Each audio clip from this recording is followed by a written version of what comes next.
कंटक में, बहुत साल पहले की बात है, रोज 80 आसन करते थे। 80 उनके पास रुके थे, तो अपन भी करते थे तब साथ साथ। 80 आसन किसको कहते हैं? तुम्हारे तो 2-4 में हड्डियां टूटती, 80 करोगे तो खत्म दिखोगे ही नहीं। हम आजकल देखते हैं ना कि जो हमारे साथ काम करते हैं, उम्र में छोटे हैं, वो जल्दी थक जाते हैं काम करते करते। अपन रात होती है तब भी चेहरा वैसा नहीं आता, बहुत थक गए ऐसा वाला। तो चेतना है, जितना उसका अभ्यास ज़्यादा होगा उतनी विकास होता है। पहले मुझे भी बहुत शौक था, शौक जिसको कहते हैं ना, कि सबका शरीर स्वस्थ होना चाहिए, मन प्रसन्न होना चाहिए, तो इसको ना ज़्यादा से ज़्यादा फैलाओ, ज़्यादा से ज़्यादा करो। और कोशिश भी की थी बहुत। फिर मुझे एक साधु मिले, उन्होंने बहुत अच्छी बात बोली, मुझे बात में दम भी लगा, और मुझे खुद को भी ऐसा एहसास होता था बार बार।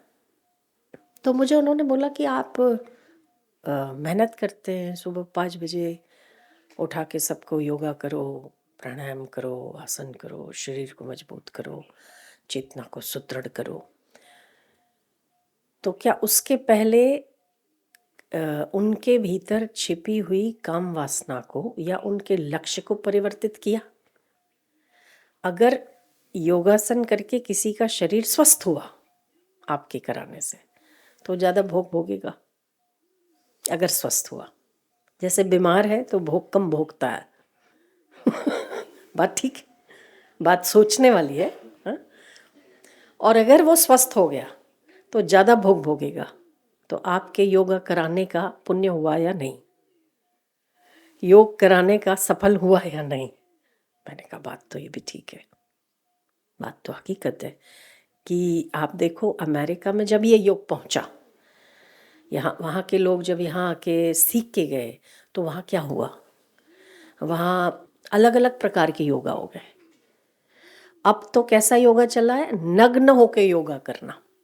ये योग की विकृति है, प्रकृति नहीं है। तो जो जैसा है उसको वो वैसा ही लेता है। जैसे ब्रह्मा जी ने उसको कहा ना, सृष्टि का आदिकाल हुआ था, तो इंसान, दानव, मानव, मानव, देवता और दानव तीनों गए थे ब्रह्मा जी के पास कि हमारा क्या कर्तव्य और हमको क्या करने के लिए पैदा किया है। तो उन्होंने कहा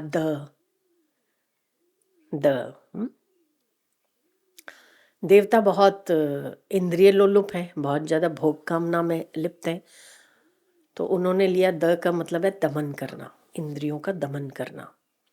मानव ने लिया दान करना, और दानवों ने लिया कि सारी सृष्टि पर दम मारना, प्रभुत्व जमाना, सबका दमन करना। देवताओं ने वही दमन को, इंद्रियों का दमन लिया, उन्होंने उसी दमन को सारे संसार पर प्रभुत्व स्थापित करने का दमन लिया, और इंसानों ने दान लिया। एक ही द था, है ना। तो व्यक्ति की प्रकृति और स्वभाव के अनुसार वो व्यक्ति उस चीज का उपयोग करता है।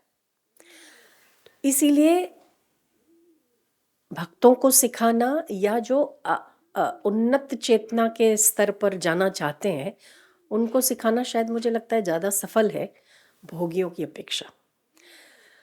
और अगर भोगियों को सिखाया जाए तो उनका आंतरिक स्तर इतना परिवर्तित हो जाए कि उन्हें फिर इच्छा वैसी हो जाए कि मुझे योग क्यों करना है, तो ईश्वर से, ईश्वर को प्राप्त करने के लिए करना है, तब तो बात है।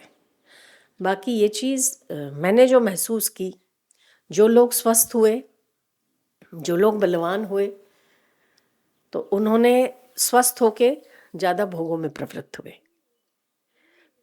तो ये भी उचित मुझे नहीं लगा, क्योंकि अपने यहाँ पर मैंने जो अनुभव किया है वो ये कि अपने पंचगव्य में भी जितने लोग आते हैं बड़े बीमार, जो कहीं से ठीक नहीं होते, तो चलो यहाँ ठीक हो जाते हैं। सुना है क्रोनिक चीज़ें ठीक हो जाती हैं।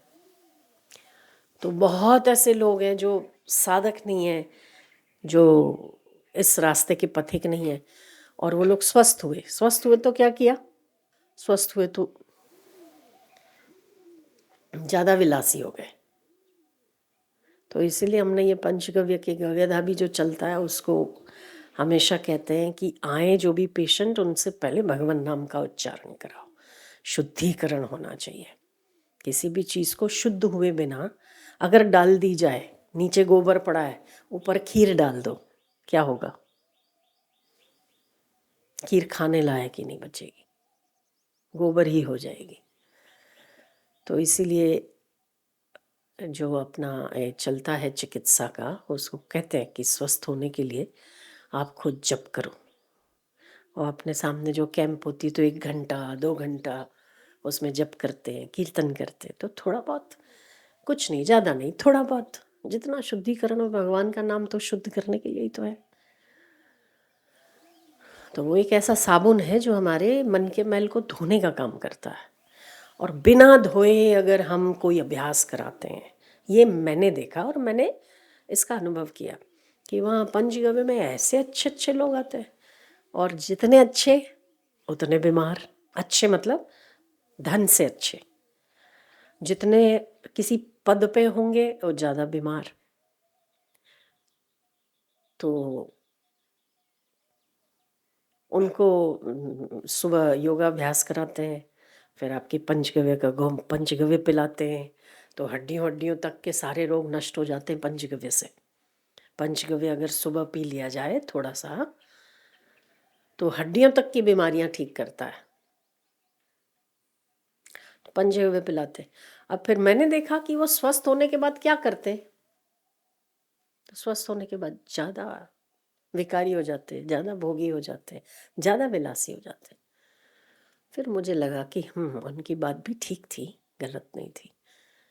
तो फिर कोई बात नहीं, हमें स्वस्थ तो करना ही है, क्योंकि हमारा काम है ये ना देखना कि वो बाद में क्या करता है। पर हमारा साथ साथ काम ये भी है कि भगवान नाम का जप कराना, ताकि वो शुद्धि बनी रहे। और ईश्वर का, और वो परहेज देते हैं ना बाद में, वो लिख के देते हैं ना प्रिस्क्रिप्शन, उसमें भी लिख के देते हैं कि 15 मिनट हर रोज या 20 मिनट हर रोज भगवान का नाम लिखो। तो उससे थोड़ा ठीक रहता है। पर अब आगे तो हरी इच्छा, हम तो इतना काम करते हैं। पर ये वाली बात उन्होंने मुझे कही, मुझे दिमाग में बैठी, और ये मैंने अनुभव भी किया कि ये बात सही है कि जो ज़्यादा विकारी होंगे, विषयी होंगे, वो समर्थ होके क्या करेंगे? ज़्यादा शोषण करेंगे, ज़्यादा विकार भोगेंगे, ज़्यादा भोगी बनेंगे। तो हमारे तो लेने के देने पड़ गए स्वस्थ बनाना। मतलब निकम्मा हो गया वो सब मेहनत किया हुआ। तो फिर सोचा ठीक है, जो जो ईश्वर के पथिक हैं उनके लिए करना चाहिए। 100 में से एक आध, 1000 में से एक आध अगर अपने लक्ष्य की ओर बढ़ जाता है, अच्छा।